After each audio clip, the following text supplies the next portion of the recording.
अगर हम राममूर्ति दंड की बात करें तो इससे कहीं ज़्यादा विशेष इनके खोज करने वाले यानी राममूर्ति नायडू थे। इन्होंने अपने अद्भुत कारनामे से, अपनी पावरफुल स्ट्रेंथ, स्टेमिना, इसके प्रदर्शन से अंग्रेज तक को दंग करके रख दिया था।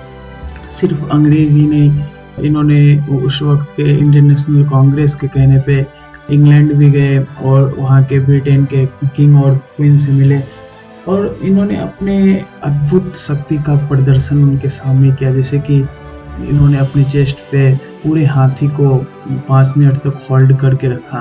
कैन यू इमेजिन कितना वेट होता है हाथी का, उसको अपने चेस्ट पे होल्ड करना। हमें तो हाथी के एक पैर से डर लगता है। और उसके बाद उन्होंने 25 हॉर्स पावर के कार को अपने सिर्फ भुजाओं के बल से दोनों को रोक के रखा।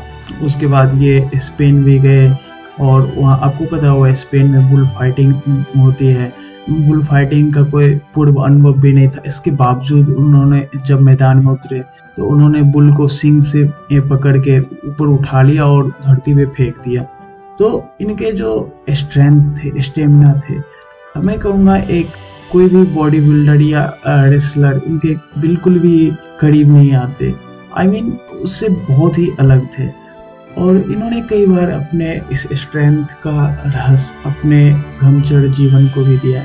और मैं भी ये महसूस करता हूँ कि आप भी खुद इसको अपने जीवन में अप्लाई करके देख सकते हो कि जब आप एक ब्रह्मचर्य जीवन शैली बिताते हो और जब आप एक नॉर्मल जीवन शैली बिताते हो तो दोनों में आपको बहुत ही शक्ति के में और भी बहुत चीज़ों में आपको बहुत ही फर्क महसूस होगा। तो और सबसे अच्छी बात इनकी ये लगती है कि इन्होंने एक सर्कस कंपनी शुरू की जहाँ ये अपने अलग अलग काबिलियत दिखाते थे और उस वक्त इन्होंने करोड़ों रुपए कमाए अपने इस कंपनी के द्वारा। और सबसे अच्छी बात ये थी कि उस अर्निंग का 50% ये इंडियन नेशनल फ्रीडम फाइटर्स को दान कर दिया करते थे।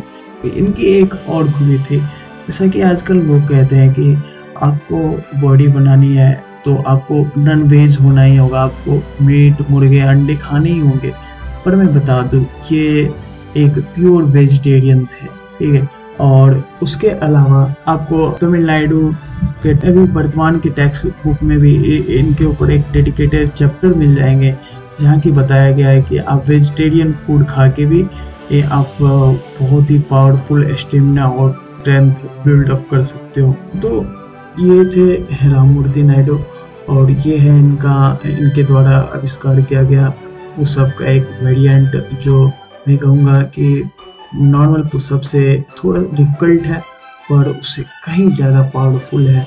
अगर आप इसको एक ब्रह्मचर्य जीवन शैली के साथ इसे आगे बढ़ाते हो तो आप बिल्कुल एक बहुत ही अलग प्रकार की शक्ति महसूस करोगे।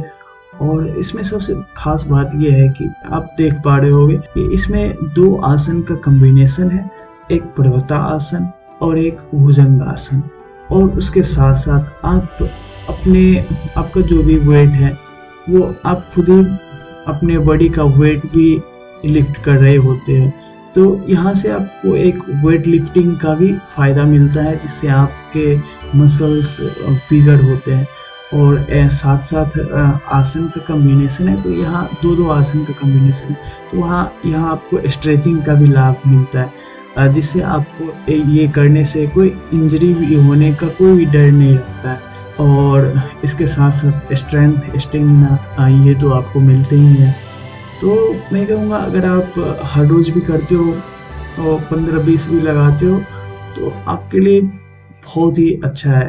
अगर आप एक वर्कआउट चूज करना चाहते हो और जिससे कि पूरे बॉडी का स्ट्रेचिंग, स्ट्रेंथ बिल्डिंग, मसल्स मास सही रहे तो मैं कहूँगा कि आपके लिए ये जो सिंपल दंड है भारतीय परंपरा का, ये आपके लिए एकदम सबसे बेस्ट है। इसमें आपको अलग अलग प्रकार के बहुत सारे लाभ मिलते हैं जो आप सोच भी नहीं सकते हो, ठीक है। आप महीने भर करके देखिए, आपको खुद ही अनुभूति होगी। और आप हो सके तो आप ब्रह्मचर्य जीवन शैली को अपनाइए, आपको बिल्कुल एक फर्क महसूस होगा। आप पचड़े में मत पड़िए कि बहुत सारे लोग वेस्ट में बहुत सारे लोग तो ऐसा नहीं करते, फिर भी वो मस्त रहते हैं। मैं कहूँगा कि कौन क्या बोल रहा है वो एकदम ही डिफरेंट थिंग है। आप खुद एक नॉर्मल जीवन शैली जी के देखिए, इसमें भोग विलास सब शामिल है, और आप एक ब्रह्मचर्य जीवन जी के देखिए, आपको एक बिल्कुल एक क्लियर कट डिफरेंस महसूस होगा। और फिर आपको अगर जो जीवन शैली पसंद हो, it's your choice, that's it.